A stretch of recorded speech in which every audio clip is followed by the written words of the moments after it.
Bonjour à tous. Malte est sans doute le dernier pays d'Europe où le nuage de cendres volcaniques ne fait pas, du moins pas encore, la une des journaux. Ici, l'actualité, c'est Saint Paul. Saint Paul est la bonne nouvelle de l'Évangile qu'il a apporté aux Maltais voici 1950 ans.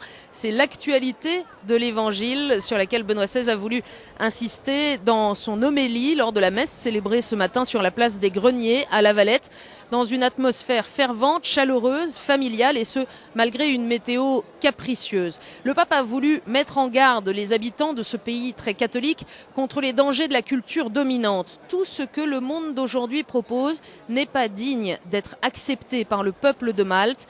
Beaucoup de voix cherchent à nous persuader de mettre de côté notre foi en Dieu et en son Église et de choisir par nous-mêmes les valeurs et les croyances dans lesquelles vivre. Elles nous disent que nous n'avons pas besoin de Dieu ou de l'Église.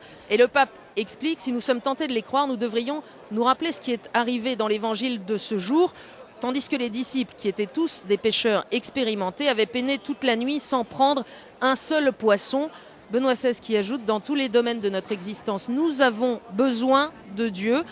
Sans lui, nous ne pouvons rien faire. Avec lui, nous pouvons tout. Mise en garde donc, mais aussi envoi en mission pour les habitants de ce pays. Aucun visiteur n'a pu manquer d'être impressionné par la dévotion de votre peuple, par la foi vibrante que vous manifestez lors des célébrations des jours de fête, par la beauté de vos églises et de vos lieux de pèlerinage. Mais ce don doit être partagé avec les autres, il doit être annoncé. Un envoi en mission que le pape Benoît XVI devrait adresser également aux jeunes avec lesquels il a rendez-vous en fin d'après-midi dans le port de La Valette. Benoît XVI qui devrait, si le nuage de cendres le permet, quitter ce soir l'île de Malte pour retourner à Rome.